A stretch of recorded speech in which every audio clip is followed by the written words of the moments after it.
Y lo que más nos cuesta en estos días, especialmente aquellos que estamos atacados por este bicho, es que a veces tenemos miedo de que nuestra fe sea perdida. Entonces, si la fe desconoce el miedo, que sea todo fe. Fe en el que nunca nos abandona. Fe en aquel que reconoce cuando estamos necesitados de él.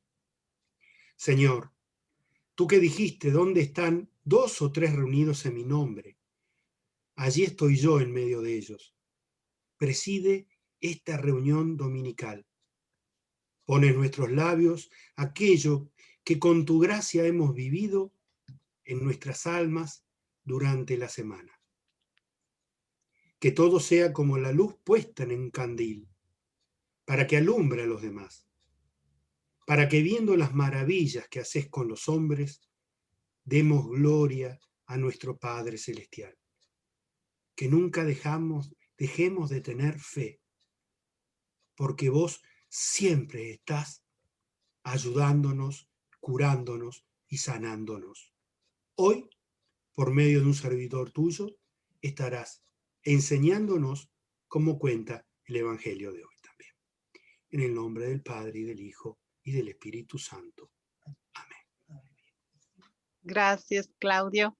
Gracias a Dios y sobre todo en esta tarde darle gracias al Padre Marco Matamoros, que con mucha generosidad y amor a la palabra nos acompaña para enriquecernos, para movernos del piso, sí, también, pero es algo que como hermanos en Cristo tenemos que ir aprendiendo, asumiendo para trabajarlo y para tener bien fundamentada nuestra fe.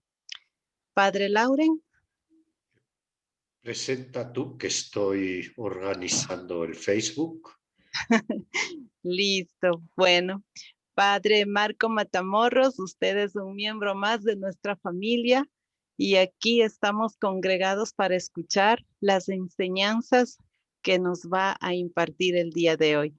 Sabemos que tiene como párroco muchas implicaciones del día domingo, pero usted ha sido tan generoso y nos ha regalado estas dos horas y media de un compartir bastante bonito. Así que sea bienvenido, desde ya muy agradecidos y con toda la gana de aprender y de fundamentar más nuestra fe.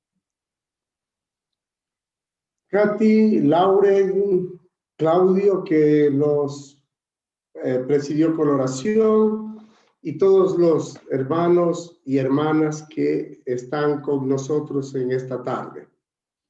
Buena tarde.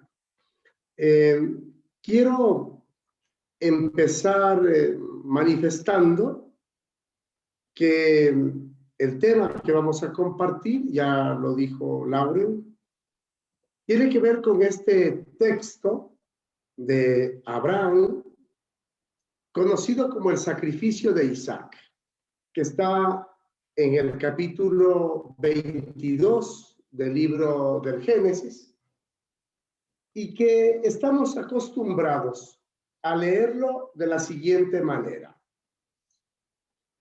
Abraham es el padre de la fe porque fue tan obediente a Dios que estuvo dispuesto a matar a su propio hijo para poder agradar a Dios.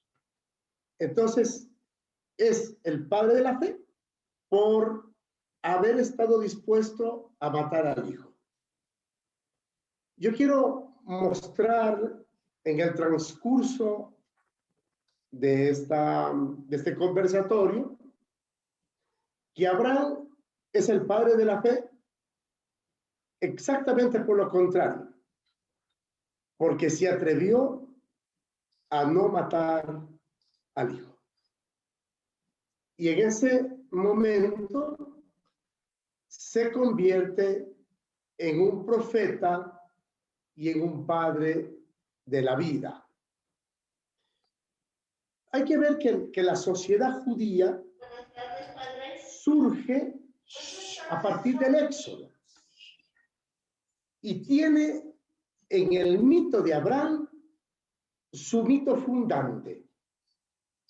el sacrificio de Isaac por su padre Abraham. Aquella parte de ese mito que posteriormente recibe una importancia clave en la constitución del mito fundante de la sociedad cristiana.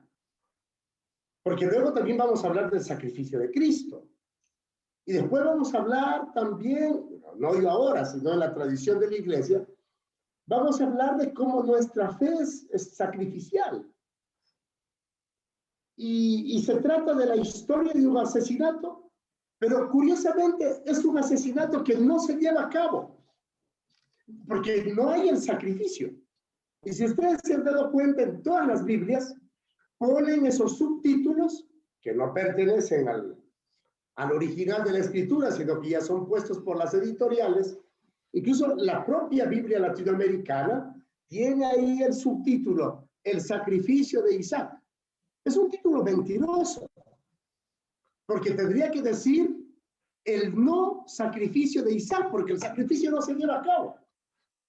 Si se llevara a cabo, de acuerdo, Abraham sacrificó a su hijo, pero no, tendrían que decir, para que el título sea verdadero, el subtítulo sea verdadero, tendrían que decir el día en que Abraham evitó sacrificar al hijo, o no llevó a cabo el sacrificio de su hijo, o decidió desobedecer, en último caso, la orden de matar al hijo, la salvación del sacrificio de Isaac, el ángel que impide el sacrificio de Isaac, la mano que evita el sacrificio de Isaac. Cualquier título de eso sería verdadero.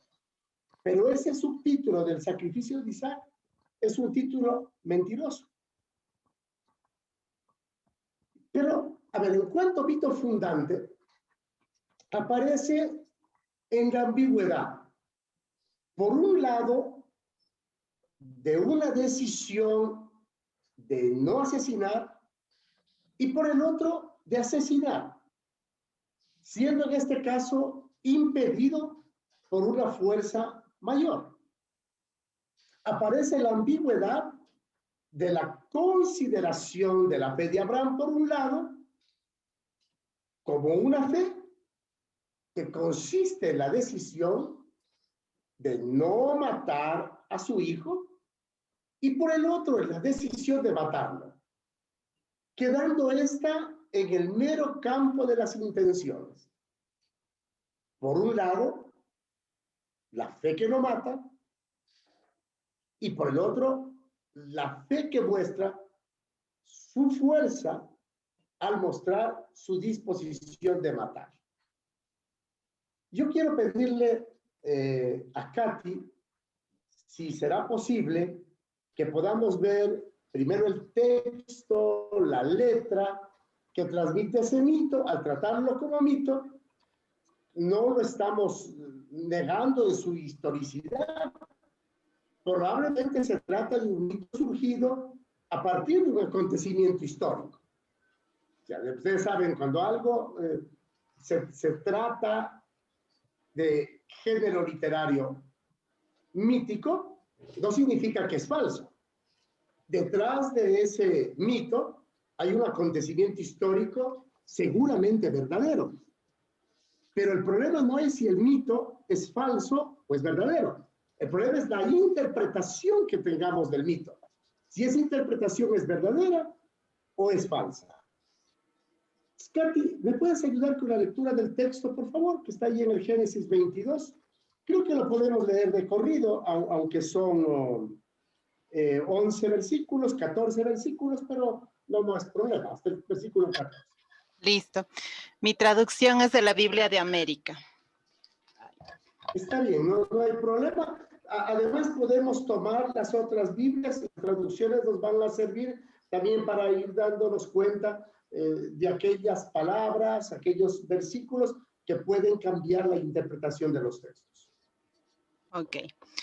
Después de esto, Dios quiso poner a prueba a Abraham y lo llamó. Abraham, él respondió, aquí estoy. Y Dios le dijo, toma a tu hijo único, a tu querido Isaac. Ve a la región de Moria y ofrécemelo allí en sacrificio, en la montaña que yo te indicaré. Se levantó Abraham de madrugada, preparó su burro, tomó consigo 2 siervos y a su hijo Isaac.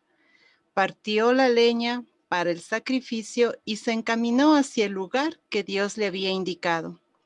Al tercer día levantó Abraham la vista y distinguió de lejos el lugar. Entonces dijo a sus siervos: permanezcan aquí con el burro, mientras el muchacho y yo subimos allá arriba para adorar al Señor. Después regresamos junto a ustedes. Abraham tomó la leña del sacrificio y la cargó sobre su hijo Isaac. Él llevaba el fuego y el cuchillo, y se fueron los dos juntos. Isaac dijo a Abraham su padre: Padre. Él respondió: aquí estoy, hijo mío. Isaac le preguntó: tenemos el fuego y la leña, pero ¿dónde está el cordero para el sacrificio? Abraham respondió: Dios proveerá el cordero para el sacrificio, hijo mío. Y continuaron caminando juntos. Una vez que llegaron al lugar que Dios le había indicado, Abraham construyó el altar, preparó la leña y después ató a su hijo Isaac poniéndolo sobre el altar encima de la leña. Después Abraham tomó el cuchillo para degollar a su hijo, pero un ángel del Señor le gritó desde el cielo: Abraham, Abraham. Él respondió: aquí estoy. Y el ángel le dijo: no temas, no pongas tu mano sobre el muchacho, ni le hagas ningún daño. Ya veo que obedeces a Dios y que no me niegas a tu hijo único. Abraham levantó entonces la vista y vio un carnero enredado por los cuernos en un matorral. Tomó el carnero y lo ofreció en sacrificio en lugar de su hijo. Abraham puso a aquel lugar el nombre de El Señor provee, y por eso todavía hoy se llama la montaña del Señor provee. El ángel del Señor volvió a llamar desde el cielo a Abraham y le dijo: juro por mí mismo, palabra del Señor, que por haber hecho esto y no haberme negado a tu hijo único, te colmaré de bendiciones y multiplicaré inmensamente tu descendencia como las estrellas del cielo y como la arena de las playas.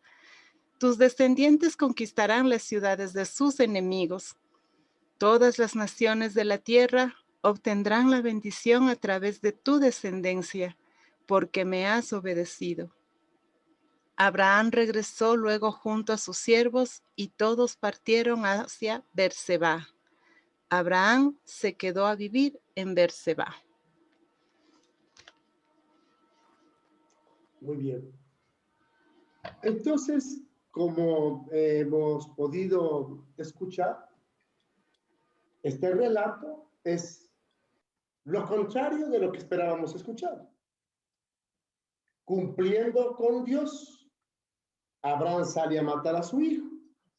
Sin embargo, escucha al ángel de Dios que le ordena no matarlo, obedece, no matarlo, sino no matarlo. Y eso lleva a su bendición. Es bendecido porque no mató a su hijo. No porque estaba dispuesto a matarlo, sino porque no lo mató. Es decir, porque no cumplió lo que se consideraba ley de Dios en su tiempo. Sacrificarle a Dios el primogénito. Abraham no lo hace y eso lo convierte en bendecido. Pero a ver, ¿cómo llegamos a esta contradicción y a este enredo? Vamos a ver. Pues ahora veo que temes a Dios, ya que no me has negado a tu hijo, el único que tienes. No me has negado a tu hijo, el único que tienes. Si usted le quita la primera parte, pues ahora veo que temes a Dios, ya que no me negaste a tu hijo, el único que tienes. Usted le quita eso de, ya que veo que temes a Dios y lo dejas y no me has negado a tu hijo, el único que tienes. Esas frases invierten completamente el sentido de la historia. Claro que eso supone que el significado de la frase no me negaste a tu hijo es haber estado dispuesto a matarlo. Posiblemente ese es realmente su sentido, aunque no sea necesariamente así. Pone la obediencia en la voluntad de matar a Isaac, no en el hecho de que Abraham se pone por encima de una ley que lo obliga a matar a su hijo. Pues ahora veo que temes a Dios. Y ahí se pone la obediencia. Pero no se pone la obediencia en el tema de el cumplimiento de la ley, que lo obliga a matar al hijo. Si quitáramos esas dos frases, la obediencia entonces está en no haber matado al hijo.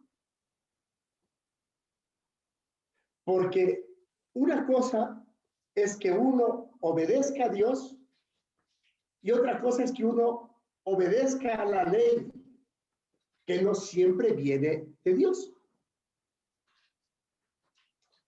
Eso me remite al contexto. Abraham vivía en una época donde los dioses a los que esos pueblos adoraban, que eran normalmente de figuras cosmogónicas, imponían sacrificios. Es decir, la gente llegaba a la concepción de una relación con las divinidades, de que para que esta relación sea perfecta, sea buena, tenía que ser dando lo mejor que tenía. Ese mejor significa el primer fruto, la primera cría del animal que lo consideren de mayor importancia, en este caso un becerro o un cordero o un cabrito. El tema de las primicias que se mantuvieron por siglos. El primer fruto, ¿no? Recuerden ustedes el enojo que había con Caín y Abel, ¿no? Caín ofrecía los peores frutos, mientras que Abel ofrecía los mejores. Pero claro, la evolución en el sacrificio, si se puede llamar evolución, o la involución, si lo quieres poner del otro lado, implica que ibas de menos a más. Empezaban ofreciendo el mejor fruto, pasaban a ofrecer el mejor becerro, y luego terminaron pensando, ¿y si es que a Dios le ofrecemos algo mejor que los frutos o los becerros? ¿Qué podría ser mejor que el fruto o el becerro? Los hijos. Entonces, el primer fruto, el primer becerro, el primer hijo. Y tiene que ser niño para que sea puro, porque a Dios no se le ofrecen cosas contaminadas. No le vas a ofrecer una fruta podrida, ni le vas a ofrecer un becerro enfermo. Tampoco le vas a ofrecer un anciano. Hay que ofrecerle un niño o una virgen en otros casos, la chica virgen. Se llegó a ese nivel de corrupción en esa especie de teología primitiva de la relación con los dioses, que para mantenerlos tranquilos, aplacados, claro, siempre dentro de una concepción de los dioses castigan, los dioses están furiosos, con ellos hay que mantener buenas relaciones, hay que aplacar su cólera, entonces vamos a entregarles lo mejor que tenemos, nuestro hijo. Y Abraham estaba dentro de esa cultura. Jeremías va a denunciar que la gente le ofrece sacrificios a Marduk, que le ofrecen sus niños, ya en la época babilónica. Hoy hemos leído el texto de Jeremías, de los malos pastores, de estos pastores que no apacentaban a las ovejas, que las dispersaban, que se aprovechaban de ellos, que las descuidaban.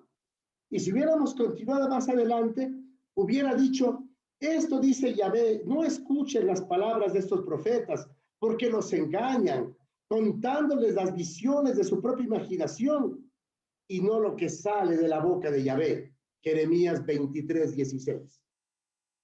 En tiempo de Abraham, exactamente igual. La gente que contaba las visiones, y esto es lo que te pide Dios. Entonces entran en juego dos cosas. Primero, la época sacrificial.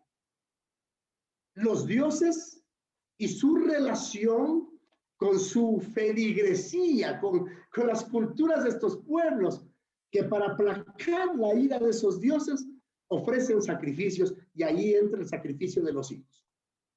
La segunda cosa, la concepción que tenían esos pueblos de Dios. Primero, que son politeístas. Segundo, que los dioses exigen sangre. Se alimentan de eso porque la sangre es vida. Y entonces, para que el Dios superviva o continúe existiendo por los siglos de los siglos, necesita estar bien alimentado. Y hay que darle sangre, sangre inocente. Y Abraham está dentro de esa lógica, pues. Si ahí en ese pueblo había nacido, ahí había crecido, ¿qué otra concepción de Dios podría tener? Si le quisiéramos poner una palabra moderna, tendríamos que decir, así lo habían catequizado, así estaba adoctrinado. Qué difícil liberarse de esa concepción de Dios. Qué difícil liberarse de la cultura sacrificial.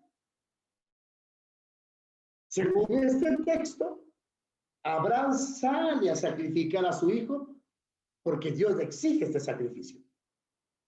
Se trata, como he dicho, de un sacrificio del primogénito, que es ley general, esto es importante subrayar, que es ley general del tiempo en el cual vive Abraham. Es ley vigente en toda esa cultura. Por tanto, es considerada ley de Dios. No podríamos decir que en tiempos de Abraham había toda una legislación de derecho positivo. No, la legislación era lo que venía de lo natural, lo que viene del derecho natural, los consensos entre los pueblos, las culturas, la gente, y eso relacionado con las divinidades. No puede entonces sorprender, por tanto, que según el texto, Dios pida de Abraham el sacrificio de su hijo. Lo pide a todos los padres, dentro de una ley generalmente aceptada. Y algunos padres se habrán estado lamentando. Mi primera hija es mujer. No tengo un varón y ahora ¿qué le ofrezco a Dios? ¿A quién le sacrifico? Tampoco puede sorprender que Abraham esté dispuesto a efectuar el sacrificio. Todos los padres de su cultura lo hacen y todos están dispuestos a ello. La pregunta es si la historia auténtica del texto, del mito, incluye estas frases. Pues ahora veo que temes a Dios ya que no negaste a tu hijo, el único que tienes, y no me has negado a tu hijo, el único que tienes. Si esas frases son originales o fueron puestas después. También eso, cuando uno hace hermenéutica bíblica, hay que tener cuidado con aquellos textos que fueron introducidos con posterioridad y cambiaron el sentido del texto. Porque yo les había dicho, quitas esos dos versículos y Abraham termina obedeciendo a la ley, pero no a Dios. Podría ser una inserción posterior con el fin de invertir la historia. A eso se le llama sospecha hermenéutica. Es parte del método de la hermenéutica bíblica. la sospecha hermenéutica. Podrían haber sido insertados esos dos versículos de manera posterior que terminaron invirtiendo la historia del texto. Sin embargo, lo más probable es que se trata efectivamente de inserciones que no corresponden al conjunto de la historia abrámica. En el momento que hacemos esta disquisición, podríamos entonces pensar que Abraham obedecía a la ley, pensaba que estaba haciendo un bien, pero que también sabía que tenía la posibilidad de evitar cumplir con la ley. Si estamos pensando que Abraham obedecía ciegamente a eso como mandato de Dios, tenía que cumplirlo 100%. No había posibilidad de escapar. Podríamos pensar, Abraham sabía que eso no venía de Dios, que eso venía de la ley, por lo tanto podía seguir siendo obediente a Dios y podía saltarse la ley que le mandaba matar al hijo. Sí, es obediente a Dios, pero no cumples con esa ley que Abraham sabe no viene de Dios. Porque hay una sorpresa. Y la sorpresa es que aparece el ángel de Dios, perdón, que le pide a Abraham no sacrificar a su hijo, que es Dios. Entonces, allí empieza el tema, pues. Abraham está obedeciendo a la ley. Voy a matar al hijo. Ah, pero no. Su corazón obedece a Dios. Desde siempre. Tuvo posibilidad en el camino hacia el altar, ahí donde se ofrecían los sacrificios, de pensarlo. Probablemente llevaba la intención de hacer el sacrificio del carnero. Porque el ángel de Dios, en lenguaje bíblico, el ángel es la conciencia. Entonces, en Abraham hay como una especie de evolución de la conciencia. Podríamos decir que el camino no son las horas que duran entre su pueblo y Moriah. No, sino el camino es el tránsito de la vida de Abraham, que estuvo pensando en cómo alejarse de la cultura sacrificial de su tiempo, esa de ofrecerle a Dios la vida del hijo, sabiendo que Dios no le pide eso y que podía de alguna manera violar la ley de su tiempo. El ángel es el culmen de la evolución de la conciencia. Frente al altar, eso es lo más precioso. Frente al altar del sacrificio, ¡pum!, aparece la conciencia crítica de Abraham, en su máximo nivel. En el camino lo piensa, lo reflexiona, como el método de ver, juzgar y actuar que hoy día aparecía en el Evangelio, de manera preciosa. Y Jesús vio una multitud, ve, tuvo compasión, lo pensó, juzgó y se puso a enseñarles, actuó. Abraham iba viendo, iba haciendo diagnóstico. Probablemente no se convierte en el camino. Se fue convirtiendo en el camino hacia el altar. Se fue convirtiendo en el camino de la vida. El hijo crecía y tenía que tomar la determinación de entregarlo o no entregarlo en sacrificio. Y probablemente Abraham, durante mucho tiempo, ya había estado pensando no entregarlo. Es un acto de reflexión crítica en el tiempo. Es conciencia histórica. Va caminando y llega el momento determinante en que tiene que decir no. Y dice no justo frente al altar del sacrificio. Eso es simbólicamente muy fuerte. Lo pudo haber dicho en otro lado. Renuncio. No lo voy a hacer. No, pero lo dijo frente al altar. Aquí, frente al altar idolátrico, no. El ángel, la conciencia, en su máximo nivel, en su máxima expresión, el ángel le dice, viola la ley. Le pide transgredir esa ley llamada de Dios, que no es Yahvé, el Dios sacrificial, Baal, Mardú, cualquiera. Le pide un acto difícil.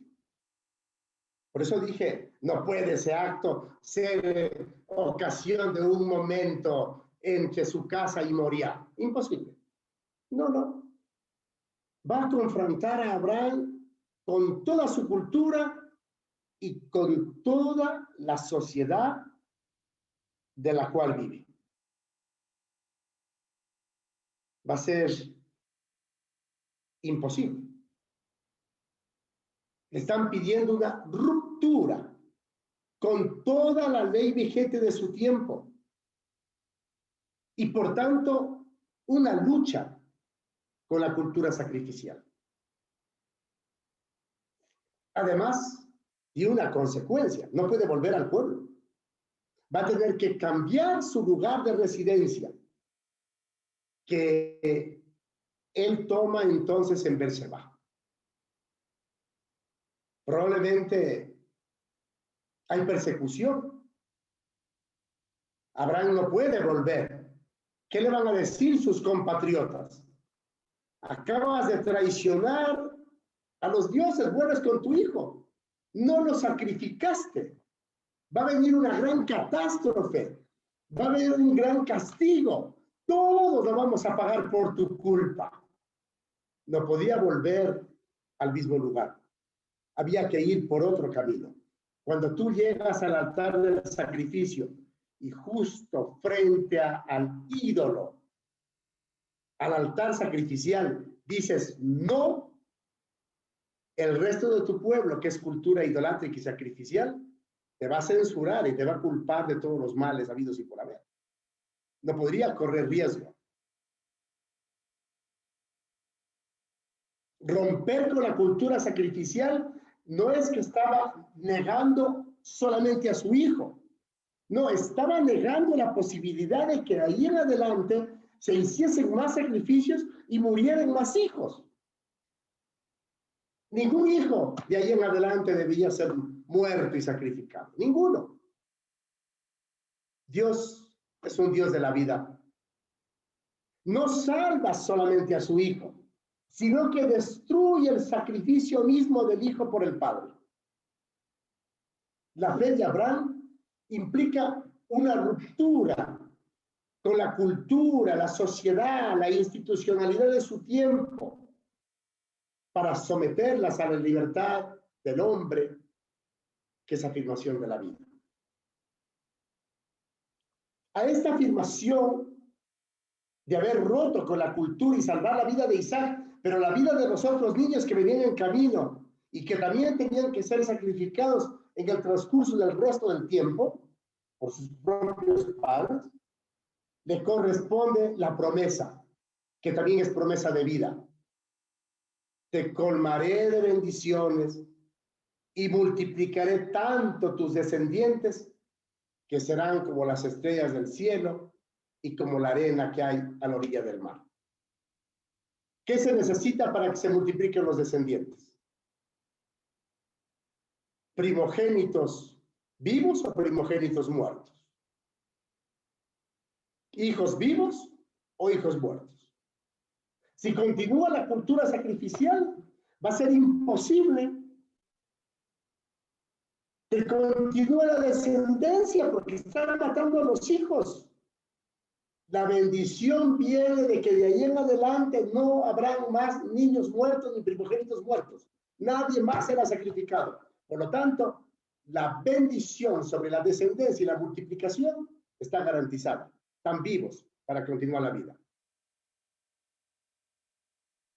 Al ser libre por la afirmación de la vida frente a la ley de muerte, la vida abundará.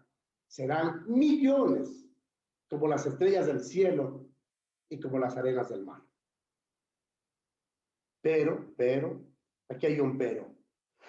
la ley persigue a aquel que se hace libre por afirmación de la vida, poniéndose por encima de la ley. Abraham teme eso. Va a ser perseguido, por lo tanto, se traslada a Berseba. Cuando Jesús estuvo en la misma situación frente a la cruz, no había ningún Berseba para él. Por lo tanto, como afirma San Pablo, la ley lo mató.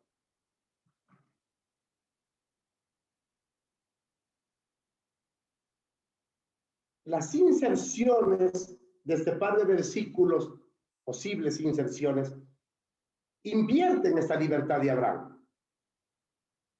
Presuponen que ya no se sabe que la ley que se consideraba ley de Dios en los tiempos de Abraham ordenaba precisamente matar al primogénito. Por tanto, no habría habido ningún mérito en la disposición de Abraham a sacrificarlo. Si el premio es la bendición por sacrificarlo y el premio es evitar el castigo por sacrificarlo, dígame dónde está el mérito, si la ley lo demanda. Cuando uno hace cosas para cumplir con la ley, no tienen mérito, porque estás cumpliendo con la ley. Se acaba el mérito. ¿Dónde está el mérito de Abraham? Sacrificar al hijo para obedecer a Dios. Si así lo mandaba la ley, había que cumplirla. Entonces la historia está fuera de su ambiente. Por tanto, es contada de una manera tal que Dios pide a Abraham algo completamente excepcional. Abraham cumple con Dios y por tanto es bendecido. Cumple con Dios, salvando la vida del hijo, y deja de cumplir con la ley que le pide matar. El mérito de la obediencia es salvar la vida. Eso es con Dios. El mérito, que ya no es mérito porque es la obligación con la ley, que no es mérito, es matar al hijo. El resultado es que el lenguaje de la ley lleva a la muerte. Cuando tú afirmas la vida por encima de la muerte,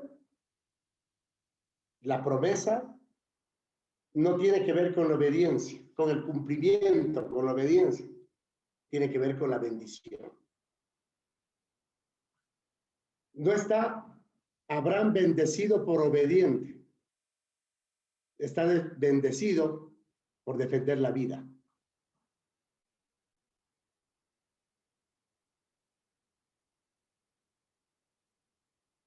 Es la institución de la cultura sacrificial la que tiene como su corazón la administración de la muerte. Por tanto, su ideología es necesariamente la afirmación de la muerte en nombre de la vida. Eso es muy peligroso. ¿Qué significa eso? La cultura sacrificial es la institución. Matemos a un hito para salvar la vida del resto. ¿No quieres castigo? ¿No quieres muerte? ¿Quieres buena cosecha? ¿Quieres que tus animales vivan? ¿Quieres que haya salud? ¿Quieres que Dios esté contento contigo? Ofréceme a un hito de tus hijos. Que afirmemos la muerte para que haya vida. Es terrible. Esa concepción también nosotros a veces la acuñamos en nuestra relación con Dios. A eso le corresponde una fe, entre comillas, que consiste en la disposición del Padre de matar al Hijo. afirmar la muerte para que haya vida. Para que haya vida, siempre se tiene que afirmar la vida. Después de la muerte, siempre sigue muerte. Después de la muerte no sigue vida. En términos de cultura idolátrica, de cultura sacrificial, después de la muerte siempre hay muerte. Por lo tanto, no es que sacrificando al hijo paraba el castigo, no, al otro año iba a haber igual una peste, entonces tuvo muy poquito sacrificar uno, sacrifiquemos dos, y al otro año hay diluvio, ¿no? Muy poquito sacrificar dos, sacrifiquemos tres, y así en la historia de la humanidad no se ha sacrificado uno, ni dos, ni tres, se han sacrificado millones, para agradar a los poderes fácticos. Solo pasas el mito abrámico a otras esferas de la historia de la humanidad, y la historia se repite, con distintos escenarios, con distintas creencias, y con los mismos dioses que piden sangre. En el fondo, estas aparentes inserciones de no me has negado a tu hijo, al único que tienes, y toma a tu hijo, al único que tienes y al que amas, y anda a la región de Moriah y allí me lo sacrificarás, tienen una coincidencia literaria. No me has negado a tu hijo, el único que tienes. Pero a pesar de esa coincidencia, esa frase es ambigua. Al no matar a su hijo, Abraham no lo niega a Dios, lo niega a la muerte. Porque por Dios algún día tenemos que morir. Isaac también iba a morir. Pero como Dios lo pide, no como lo pide la institución sacrificial de la muerte. Pero el Dios de Abraham, el que le detiene la mano, es el Dios de la vida. Entrega a Dios a su hijo precisamente al no matarlo. El rato que la conciencia de Abraham se pone en su punto máximo y detiene la mano, Abraham le entregó a su hijo a Dios para siempre. De ahí viene el pueblo de Israel. Pero no de Isaac muerto, pues de Isaac vivo. Y multiplicado como las estrellas del mar, del cielo y como las arenas del mar. Es decir, no es que Abraham le negó a Dios al hijo. Se lo entregó para siempre, pero vivo. Al Dios idolátrico hay que entregárselo muerto. Al Dios verdadero hay que entregárselo vivo. Pero la inserción de este par de versículos insinúa que la disposición era matar a su hijo y entregárselo a Dios muerto, y entonces eso es lo que lo hacía obediente, y concluimos nosotros, y eso lo hace padre de la fe.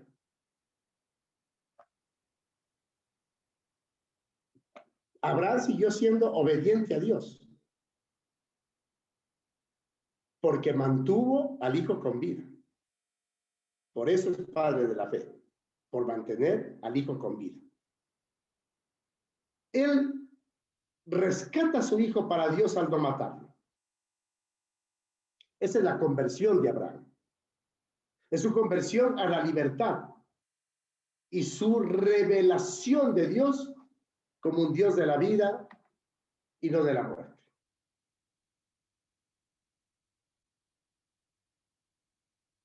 Probablemente la tradición oral, antes de que el texto sea escrito, mantenía el significado auténtico del famoso sacrificio de Isaac.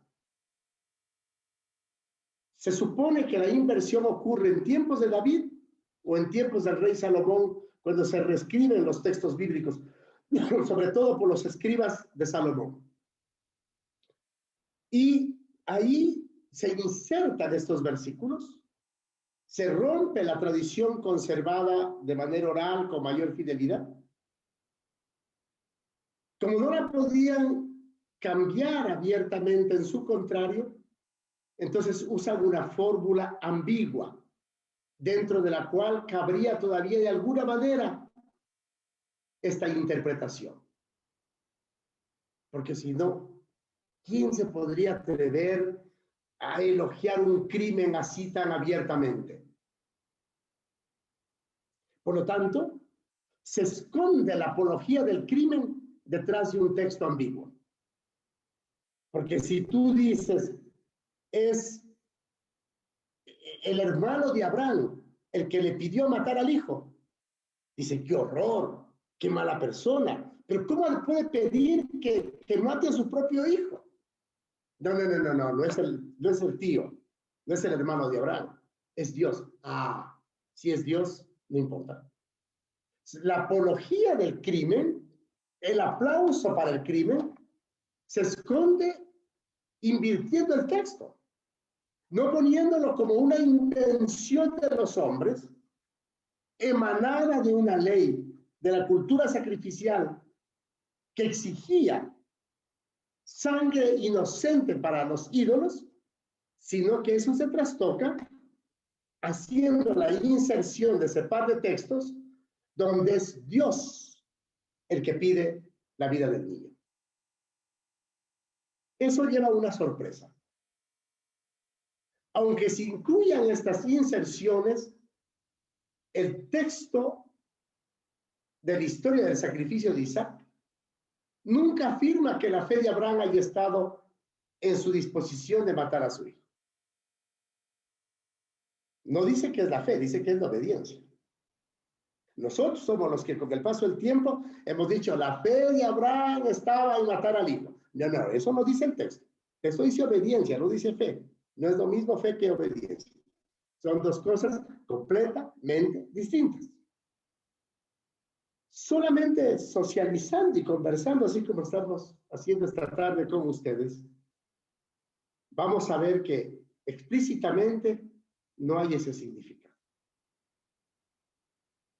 Hay una distancia muy grande entre obediencia y fe. Somos nosotros los que terminamos diciendo, no, es por fe, ¿no? Obediencia a la ley.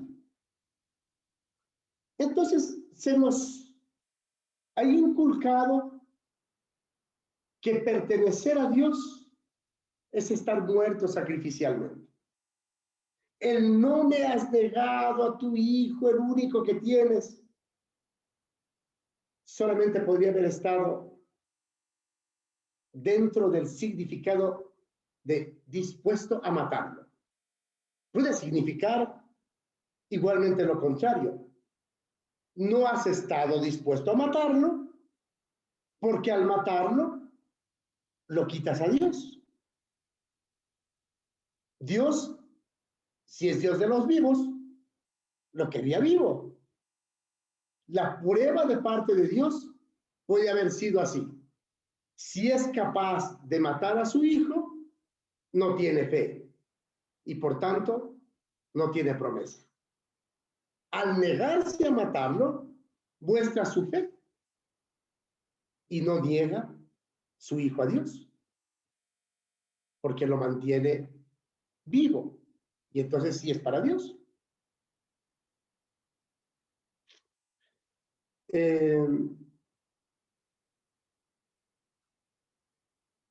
Si tomamos en cuenta que no sabemos quién en algún momento realmente hizo las inserciones, con esta sospecha hermenéutica decimos que probablemente fueron en tiempos del rey Salomón que se reescribieron textos bíblicos por parte de los escribas de palacio.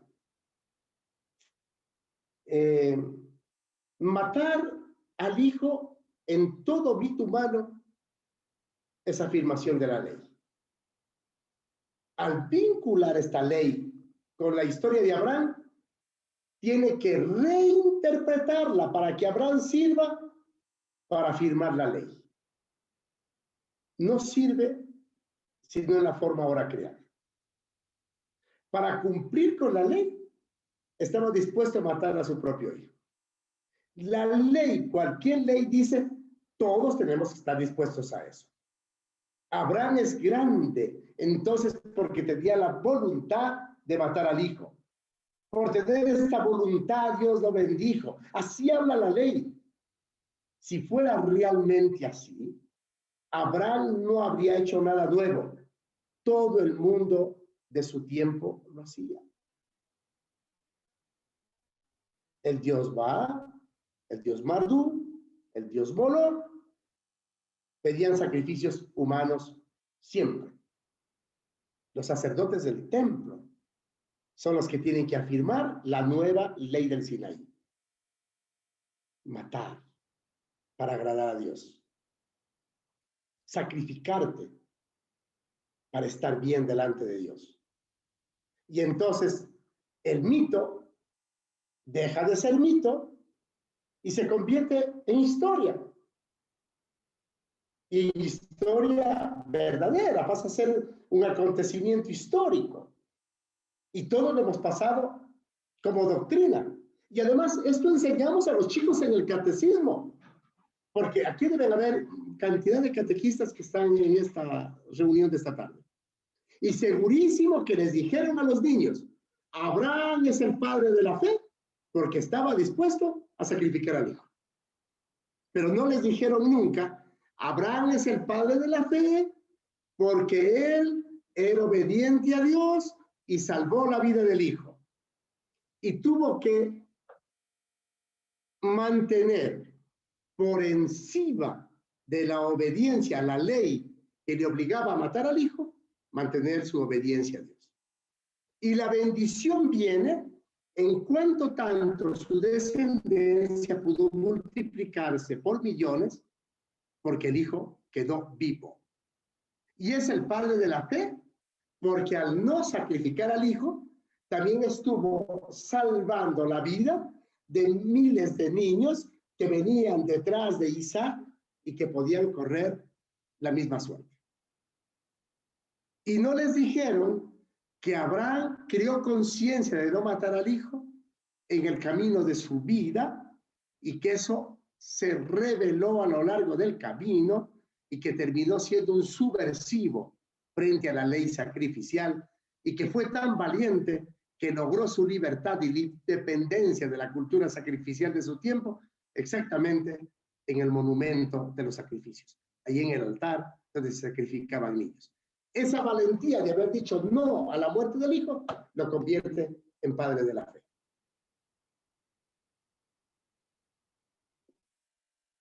La libertad de Abraham da origen a la ley del amor que se sobrepone por el sacrificio. Por eso, el acto grandioso de no matar a su hijo es transformado en voluntad de matarlo, que Dios premia con su intervención para salvarlo. La buena voluntad de matarlo es suficiente. La ley obliga al judío a sacrificar a su primogénito, simbólicamente en el templo, sustituyendo al hijo por el sacrificio de algún animal. Dios, el ángel, detiene la mano de Abraham. De ahí en adelante, no más sacrificios. No más sacrificios. De ahí en adelante, no animales tampoco. De ahí en adelante, la fe por amor. No como lo quiere la clase sacerdotal del templo de tiempos de Jesús también, que es la que asume el dominio político de la sociedad constituida por la ley. Y con Moisés también, que estaba aplaudiendo cuando se consagraron sacerdotes todos aquellos que fueron capaces de matar a sus propios hijos y hermanos y por eso hoy les da la bendición.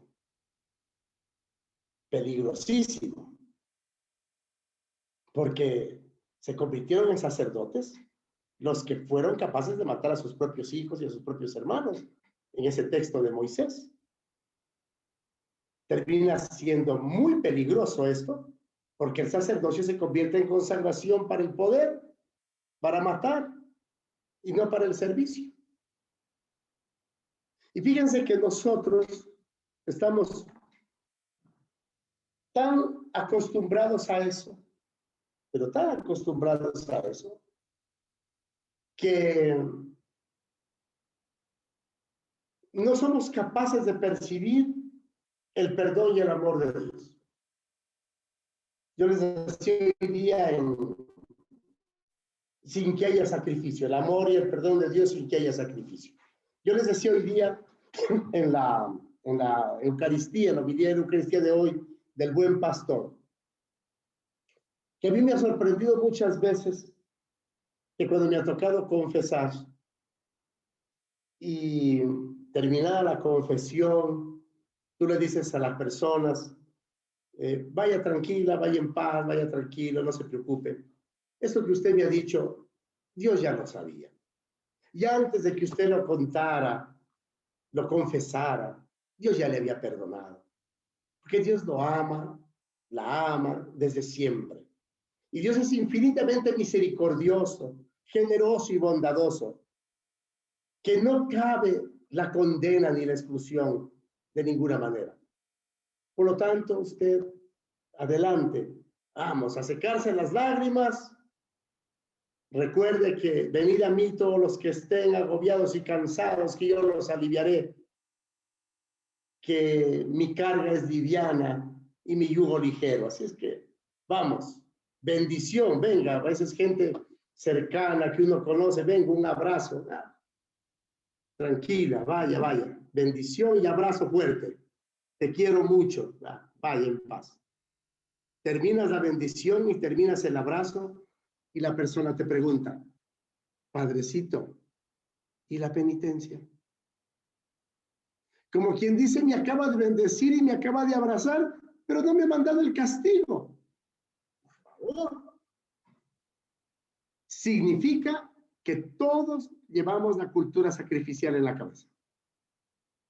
Son siglos de pensar que matando la vida agradamos a Dios y que ofreciendo sangre inocente nos purificamos. Esa concepción teológica también le hemos pasado a la cristología y se le hemos aplicado a Jesús.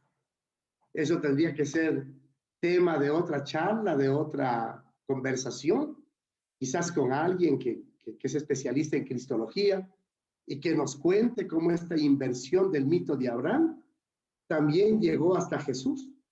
Y ahí nos hemos enfrascado todos.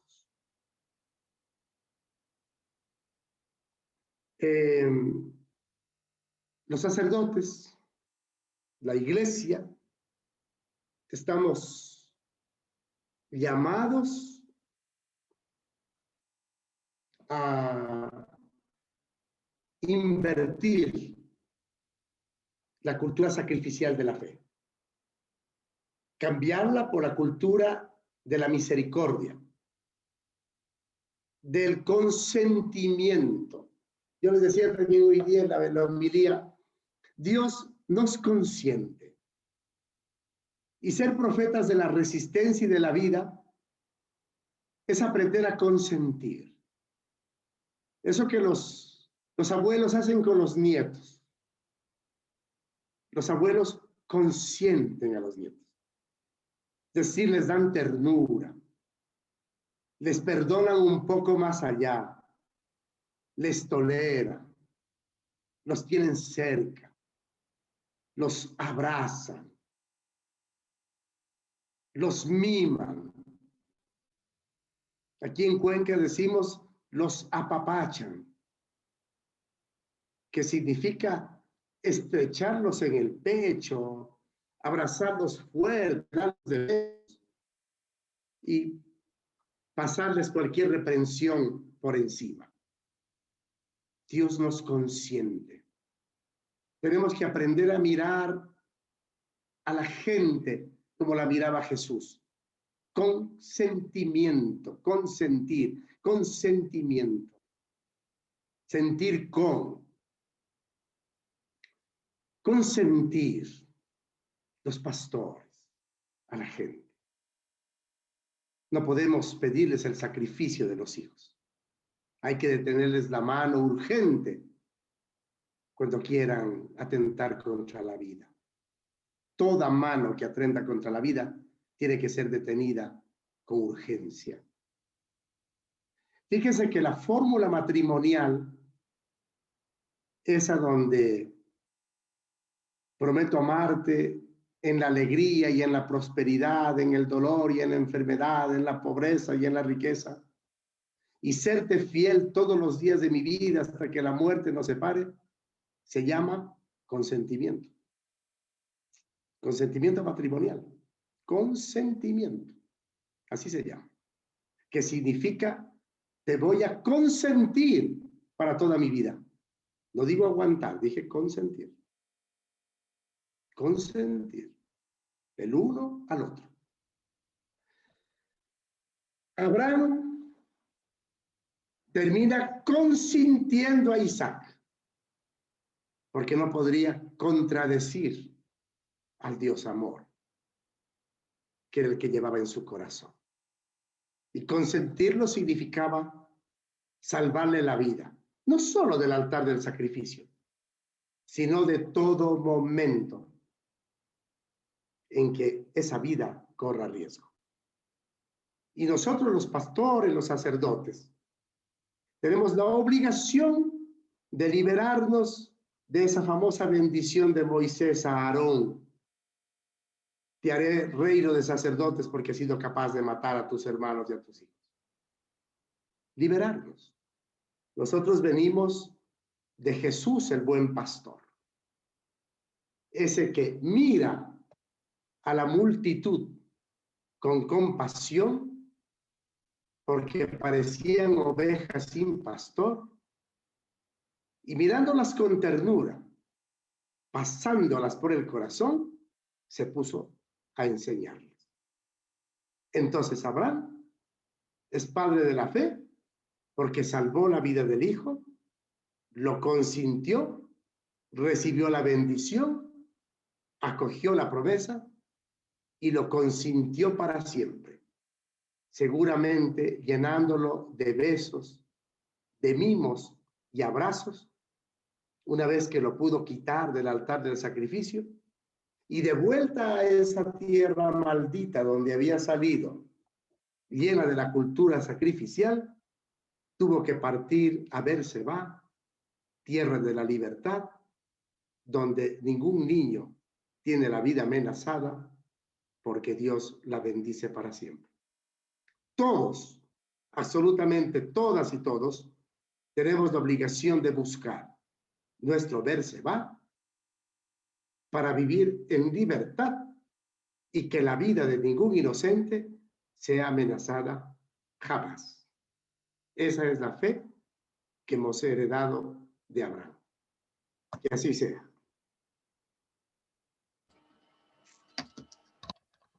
Amén. Gracias, Padre Marco. Vamos ahora a responder a nuestro cuestionario habitual de todos los domingos. Por favor, tienen en el apartado del chat, les he puesto, no les voy a habilitar todavía el chat para que ustedes puedan contestar. Ahí dice cuestionario de evaluación y arriba empieza una dirección con HTTPS. Por favor, ahí denle clic y les lleve inmediatamente al formulario.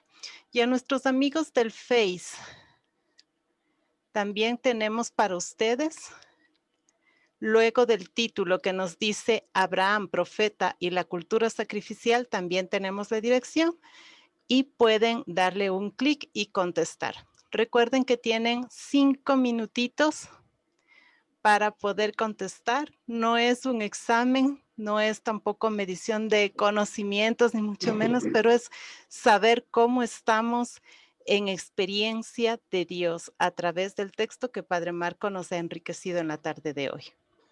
Katy, solo quiero decir una cosita. Hay Claro, un Padre Marco. documento Power que lo tiene Lauren y ya después lo pueden compartir con todos. Sí, esto por lo general les hacemos llegar el cuestionario de evaluación, el PowerPoint que trabajó Padre Marco, algún libro de referencia también y la grabación de hoy en la tarde. Perfecto. Ya. Ya hay manitos levantadas de Jaime Bravo, de Dubán López de Cuenca. Esperemos los 3 minutitos que nos faltan para el cuestionario y empezamos con las preguntas. Y si a mí me permiten también recomendarles este librito. No sé si ahí se lo puede observar bien. Se llama ¿Quién era la serpiente del paraíso? Del doctor Ariel Valdés. Ahí él trabaja el texto justamente que Padre Marco nos ha dado hoy. No con la profundidad de Padre Marco, pero les va a ayudar para enriquecer y afianzar conocimientos. ¿Por qué Dios Hay otro texto, ordenó? Katy, que les Sí, puedes recomendar. claro, Padre, Se con gusto. llama La fe de Abraham y el Edipo Occidental, que es de Ya. Franz Hinkelamer. Ah, muy La bueno. fe de Abraham y el Edipo Occidental, Franz Hinkelamer. ¿Y Ah, de la... dónde se consigue? Ese es del DEI. Sí, pero... Ah, y- Debe estar en la biblioteca digital, está en el internet, está en la libre, biblioteca digital del DEI. libre. Libre, sí. Está en la biblioteca digital del DEI. Tú pones Franz Hinkelamer, la fe de Abraham y el Edipo Occidental, y está en el internet. perdón, amigos del Facebook y compañeros del Zoom, ahorita les acabo de habilitar el cuestionario, me había olvidado que les puse para que no se distraigan. Perdón, ahora sí corren los 5 minutos, mil disculpas. Bueno, podemos completar. Me quedó sonando. Ha pronunciado el padre Marco más de 10, 15 veces a Berseba. Bueno, Berseba geográficamente existe hasta el día de hoy. Es el extremo sur de Israel. Por eso tuvo que huir. Él sí hizo referencia. ¿Pero a dónde huyó? Al extremo sur, a lo más lejos. Israel iba desde Dan hasta Berseba. Dan al norte y Berseba al sur. Es como en Ecuador decimos del Carchi a Macará, ¿verdad? Eso. Se tuvo que ir a Macará. Qué bueno que se fue al sur y no al norte, ¿no? Ah. Bueno.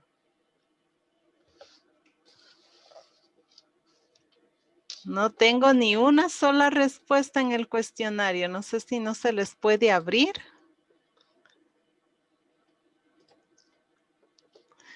Voy a habilitar a alguien de confianza. Bueno, todos son de confianza, estamos en familia. Pero a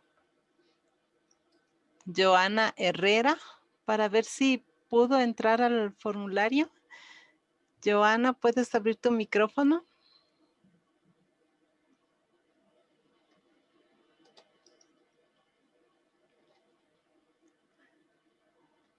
Padre Lauren, usted puede entrar a Hola. el chat. Joana. Al formulario, sí, ya estoy. Rápido, se cargó. Estoy contestando. Joana, ¿pudiste entrar al formulario? No, lo estamos resolviendo por el Facebook. Ah, va. Listo. Ya te abro entonces más luego para tu pregunta. Quería saber eso. Por el Facebook sin ningún problema. Sí, con el Facebook no tenemos problema. Estamos contestándolo acá. Va. Gracias. Que Muchas gracias. es más largo que el de otros domingos. Sí, Padre Lauren les puso 6 intervenciones. Claudio me está haciendo señales. A ver, Claudio, puedes abrir tu micrófono. Hola, Katy. Hay que recargar la página y entonces así ahí se carga el formulario. Así, miren, ya tengo 16,000 disculpas, ya para que no se me distraigan, les cerré y luego me acordé. Gracias, Claudia. Vamos a esperar un ratico más. Si les parece, en el librito del padre Fidel, yo estoy con el curso del padre Ariel. Fidel Oñoro, del padre Ariel, nos dice algo que me encantó, y mientras iba escuchándole al padre Marco Matamoros. Dios no puede probar jamás al hombre. No existen las pruebas de Dios. Quien nos pone a prueba constantemente es la vida, los amigos, las circunstancias que nos rodean, los compañeros de trabajo, ahí está Padre Lauren y yo, las pasiones personales, las debilidades, no Dios. Dios, por el contrario, busca sacarnos de esas pruebas, de no introducirnos en ellas. Si ya de por sí la vida resulta demasiado difícil, para que Dios tenga encima que mandarnos pruebas. Él ama inmensamente al hombre y lo que quiere es ayudarlo a salir de las pruebas a las que él se ve constantemente sometido por culpa de los pecados humanos, no invitarle a otras nuevas pruebas. Es cierto que en el Antiguo Testamento a veces se sostiene que Dios nos pone a prueba, porque estos libros reflejan una mentalidad más primitiva, en la que se creía que todo lo que sucedía al hombre, incluso las pruebas y tentaciones, eran provocadas por los dioses, en este caso por Dios. Pero en el Nuevo Testamento ya se vislumbra que las pruebas no son más que sucesos inevitables de la vida humana. Por lo tanto, los cristianos debemos eliminar de nuestra mente la idea de un Dios que pone a prueba a los hombres, que tienta y que manda pruebas, que nos pone tropiezos, que provoca dificultades en la vida para ver qué hacemos, que tiene exigencias arbitrarias que nos hacen sufrir, que afirma su grandeza a costa de nuestra felicidad. Debemos de eliminar de nuestra fe la imagen del Dios tremendo que pide sacrificar el Hijo único a Abraham y convencernos de que únicamente existe el Dios Abba, es decir, el Dios Papá, el que predicó Jesús. Un Dios que sufre con nosotros cuando la vida nos trata duramente y que busca solo nuestro bien, nuestra realización, nuestra felicidad. Bueno, hay mucho, pero no les voy a aburrir. Ahí está el librito para los que han adquirido, pues pueden leerlo, es el capítulo número 3. Y los que no han adquirido, no es esto un mercado, pero sí información para que ustedes tengan a mano y puedan seguir formándose con una fe realmente bastante estructurada y fortalecida. Voy a compartir pantalla para ver las respuestas de nuestros compañeros y compañeras, tanto del Facebook como del Zoom, y nos van a ir ayudando nuestro gran padre Lauren Fernández con padre Marco Matamoros. Vamos a ver qué tal nos fue. Wow, 79 respuestas, y eso que Katy cometió tremendo error de no abrirles inmediatamente. Ya vamos por las 81 respuestas. Mientras van respondiendo, vamos a ir contestando. Abraham, padre de la fe y los sacrificios, le habíamos puesto en este formulario. La primera pregunta, ¿por qué Abraham es el padre de la fe? Tienen 4 opciones. Él era de misa diaria y confesión semanal, porque creyó en la promesa de Dios, que le daba tierra e hijos y se puso en camino. La tercera opción, tenía una gran devoción a María, la Madre de Dios, y rezaba el rosario todos los días. Y la cuarta y última opción, recibió los mandamientos de Dios y los cumplía a la perfección. Padre Lauren, Padre Marco, ¿cuál es la respuesta correcta? Yo creo que él era de misa diaria, confesión semanal, rezos de rosarios, pero ustedes que saben más, edúquenme en la fe, por favor. No, yo me río porque me divertí haciendo las preguntas. A ver, Marco, ¿qué dices tú? Pero danos el resultado de... Son casi 89 respuestas. ¿Qué han respondido? Bueno, Les voy a cerrar, ¿ya? Luego podemos ir contestando más tardecito, porque para hacer este ejercicio, bueno, vamos a verlo así. La primera pregunta, ¿por qué Abraham es el padre de la fe? De las 90 respuestas que entraron hasta este momento, 75 nos han dicho porque él creyó en la promesa de Dios, que es tierra, hijos, y se puso en camino. Las otras 3 opciones, pues el que era de misa diaria y confesión semanal, gracias a Dios, nadie optó por esa. Tenía una gran devoción a María, la Madre de Dios, y rezaba el rosario todos los días, pues una personita por ahí contestó que sí. Y recibió los mandamientos de Dios y los cumplía a la perfección. 14 personitas han dicho que sí. Bueno, ahí ya nos va a ubicar padre Lauren y padre Marco Matamoros, si primero fue Abraham, si luego fue Moisés, qué pasó, por qué el uno, por qué el otro, en fin. Ya, a ver, Lauren. Ajá, ya no descansaste todavía. Bueno, pues la primera nadie respondió, no porque sea mala la misa diaria y la confesión semanal, simplemente porque no existía en ese tiempo. La tercera, porque tenía gran devoción a María, la Madre de Dios. No, todavía faltan 1800 años para que nazca María. Mucho tiempo antes vivió Abraham. Y no rezaba el rosario porque no existía en ese tiempo. Y aunque sea bueno, ¿verdad? Y porque recibió los mandamientos. No, lo recibió Moisés, según el texto bíblico. Así que los 16 que se confundieron, es muy fácil confundirse entre Moisés y Abraham. Por eso estamos aquí, para seguir aprendiendo. Listo, la segunda pregunta. ¿Por qué en la historia de las religiones se ofrecen sacrificios a los dioses? La primera opción, porque Dios necesita que los humanos le ofrezcan en sacrificio sus mejores frutos. 31 personas de las 103 han contestado esta. ¡Wow! Para ganarme el cielo ofrezco a Dios sacrificios, peregrinaciones, ayunos y limosnas. Para esta han contestado 8 personitas. El sacrificio que a Dios le gusta, es defender el derecho de los pobres, de los marginados, de los extranjeros, 54 personas. Y la última opción, recibió los mandamientos de Dios y los cumple. Ay, esta ya se me saltó. No, sí. Y se los cumplía a la perfección. 4 personas han contestado de esta manera. ¿Por qué los sacrificios a los dioses? Ahora sí, para que nos ayuden respondiendo y aclarando Padre Lauren o Padre Marco. A ver, a Dios no le gusta ningún sacrificio. Ni siquiera ese de defender los derechos de los pobres, marginados y extranjeros. Porque si lo haces por sacrificio, no sirve.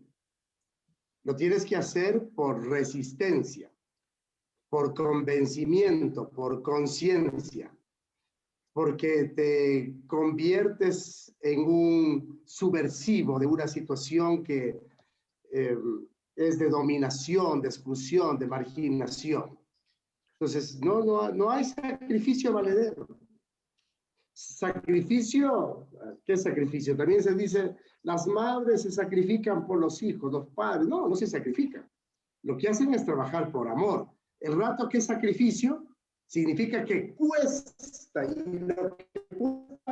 y lo haces incluso contra tu voluntad. El sacrificio es contra la voluntad. Eso no sirve.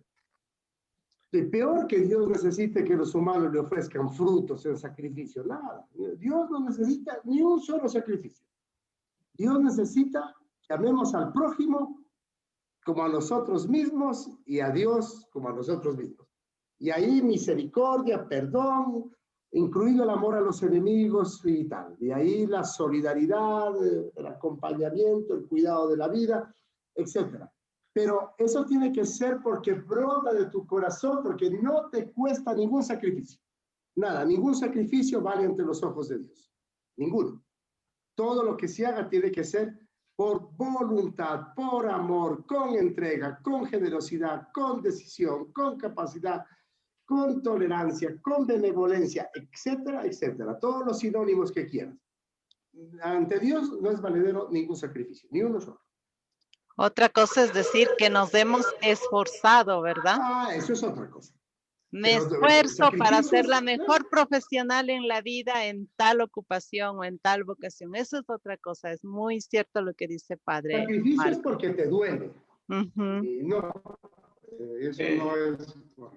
Bueno, ahí yo creo que está muy bien esto de ser así radicales, porque si no, no avanzamos.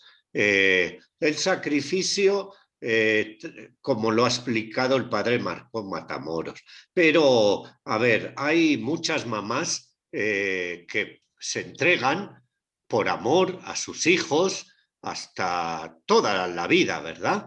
Y dicen en el lenguaje coloquial normal, pues toda mi vida ha sido un sacrificio por amor a mi hijo. Bueno, sacrificio, ¿por qué? ¿Porque te dolía? No, no me dolía. Ah, bueno, ya, a ver, se usa la palabra sacrificio, pero está bien, bien claro, ¿verdad?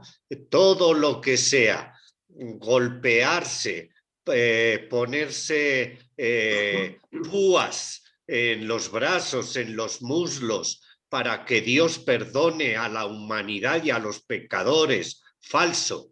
Dios no necesita sangre. Dios no es ningún vampiro.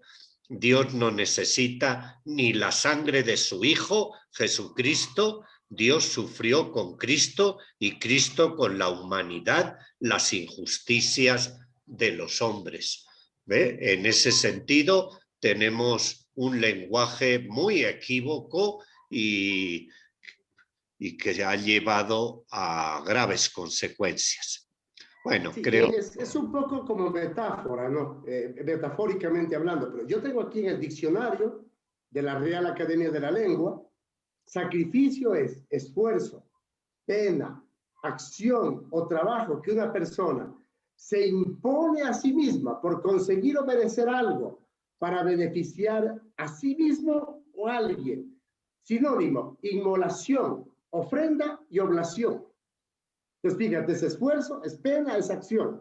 Entonces, sí, metafóricamente se aplica, claro, tienes razón, pero yo prefiero que superemos la metáfora. Sí, muy bien. Vamos, Vamos a la vámonos siguiente. educándonos en el lenguaje, ¿verdad? Vamos a la siguiente pregunta. ¿Dios pone a prueba nuestra fe? Con lo que les acabo de leer de Padre Ariel, creo que todos contestaron perfecto. Dios prueba nuestra fe con enfermedades, con falta de trabajo, de pan, de salud y con la muerte. 4 personas siguen manteniendo eso, a las que les vamos a ayudar todos los domingos, ¿verdad? A superar esto. Dios nos castiga cuando le abandonamos a Él y nos olvidamos de rezar. Felizmente, nadie contestó ahí. Dios nos mandó la pandemia para ponernos a prueba. Una personita ha contestado que sí, a la que le vamos a ayudar con amor. Y la última opción, Dios nunca nos pone a prueba. Él respeta nuestra libertad y nos ama sobre todas las cosas. 95 personas han respondido. Muy bien, me encantó el ejemplo del padre Marco. Dios es un abuelito, por eso hasta lo dibujan con barba, así como abuelito, nos apapacha. ¿Qué abuelito nos va a poner una enfermedad, nos va a quitar el pan, la salud, nos va a traer la muerte? Ningún abuelito hace eso con sus nietos. ¿No es cierto? Ánimo, hermanos, hermanas. Dios no es un abuelito perverso. Es un abuelito, no sé si hay abuelitos perversos. No, no debe de haber. Hay abuelitos buenos, hay abuelitos que respiran alabá de Jesús. Vamos adelante. ¿Quién tienta a Abraham? Aquí sí tienen que ponerle atención y miren, la mitad del salón está dividida entre las dos respuestas. ¿Quién tienta a Abraham?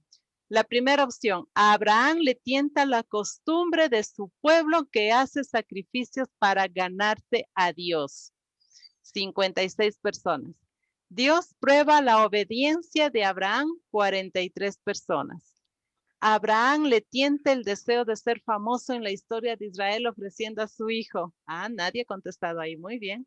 Así que están entre las dos respuestas. ¿Quién Nada, pues tienta a Abraham? la respuesta de Dios prueba la obediencia de Abraham, que tiene 43 personas, es una respuesta equivocada. Nos hemos pasado toda la hora diciendo de que Dios no prueba. Y que no pone a prueba. Ay, Marco. En términos teológicos, Lauren, solo tienta y prueba el demonio, no Dios. Pero escuchen bien, El en términos es teológicos. el padre de la tentación, el de la prueba. Así es, Marco. Yo creo que esto refleja lo que la mayoría de nuestros hermanos sacerdotes en el púlpito repiten domingo a domingo. Esta pandemia es una prueba de Dios. Tenemos está en el catecismo, Lauren, la prueba de obediencia a Abraham. Ya, pero todos los días miles de sacerdotes repetimos que Dios nos pone a prueba. Millones de catequistas todos los días dicen en la catequesis, Dios nos prueba. Entonces no nos tiene que extrañar que la mitad del grupo diga que repita lo que dicen en la catequesis y lo que oyen en las Eucaristías. Dios nos prueba nuestra obediencia como probó a Abraham. Esto es lo que dicen el 90% de catequistas y de sacerdotes. Lo que me extraña que aquí solo hayan respondido el 45%. Es decir, los participantes están mejor que la mayoría de catequistas y de sacerdotes. No sé cómo lo ves tú, Marco. No, está bien, digamos, porque eso es como nos han catequizado, ¿no? Justamente la charla de esta tarde era para trabajar sobre estos caminos que son como límites, ¿no? ¿Qué es la obediencia? ¿Qué es la fe? Dios prueba, no prueba. Abraham es padre de la fe porque obedecía a Dios en matar al hijo, no lo obedecía, y ha sido un poco lo que hemos estado tratando de explicar en toda esta tarde. Es ya, vamos adelante. Vamos, que se nos va el tiempo. Lo que está en nuestra cabeza, es lo que yo decía de la confesión, ¿no? Después de que le terminas dando la bendición y abrazándole y diciéndole que vaya en paz, te pregunta, ¿y la penitencia? Lo llevamos dentro. Eso me pasa a mí también.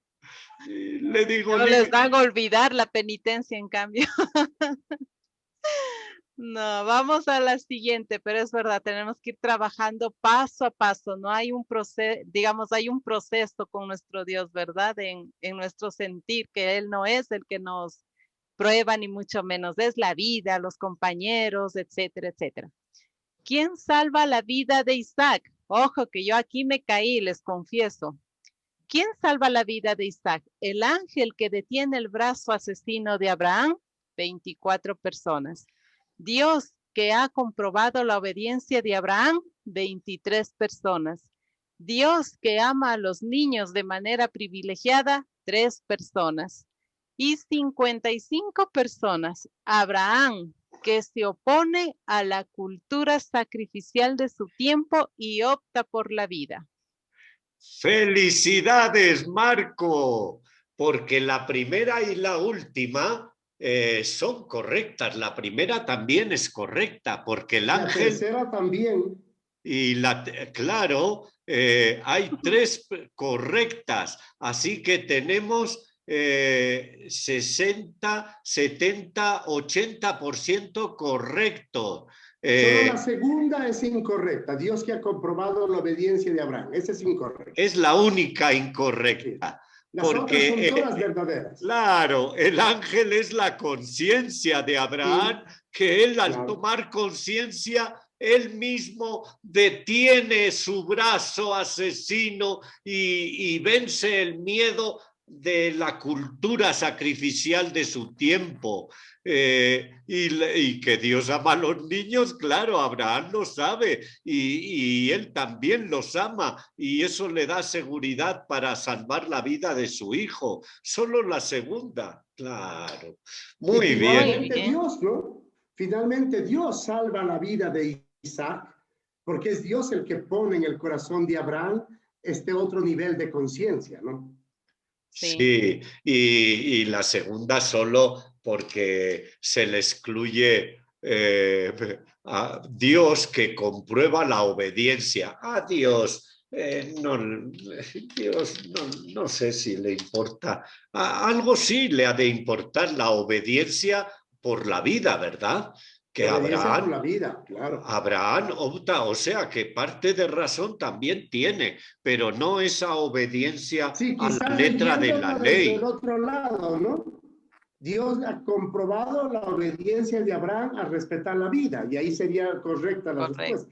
Claro, entonces todos, si lo entienden así, todos estaban bien. Ya, adelante. Muy bien. ¿Qué es la idolatría sacrificial? Primera opción, valorar al dinero, poder, lujo, apariencias por encima de las personas. 56 han contestado de manera correcta. Vender parcelas en el cielo a las personas de buena fe. 5 personas todavía están en esa inocencia, ¿verdad? Que si rezo tantos rosarios me voy a ir al cielo. Cuidado. La vida y el derecho a la dignidad de la persona está por encima de la ley. 48 personas. Ahí se confundieron porque Padre Laure es un poco maléfico para poner pero otra vez lo mismo, esa está bien. La única que es incorrecta es lo de querer comprar el cielo. Padrecito, deme una misa de a $10. Y yo les digo, se me acabaron, voy a ver si encargo a mi proveedor misas de a 10, porque no me queda ninguna. Y solo tengo de 50. Claro. Ya. Bueno, sigan contestando los que bien deseen el cuestionario. Vamos a dejar de compartir la pantalla y ahora sí a contestar a sus inquietudes. Joana Herrera. Por favor, abre tu micrófono y compártenos tu pregunta. Les abro también el chat. Padre Marco. Katy, yo tengo ahí como 10 minutos porque yo tengo misa a las 7 y entonces en 10 minutos me tengo que ir de aquí. Sí, Marco, tranquilo, nos has dado mucho tiempo. Yo estaba pensando en tu misa. 10 minutitos, 10 minutitos. Gracias, Marco. Sí.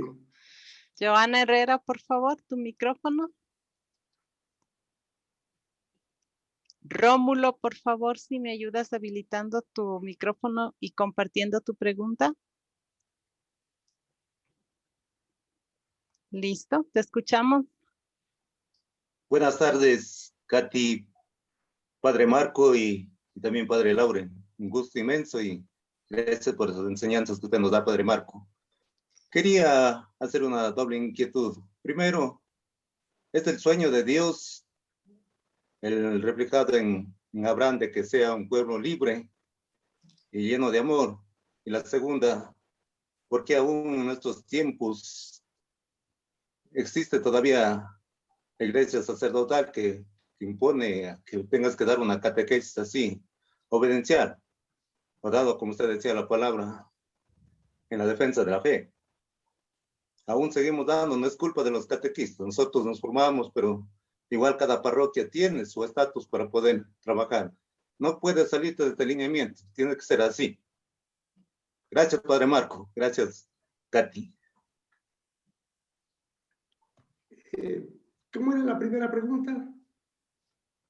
Decía que si es del sueño de Dios tener al ser humano en libertad, que se refleja en Abraham, luego sería Moisés y finalmente con Jesucristo se cumpliría este proyecto de Dios.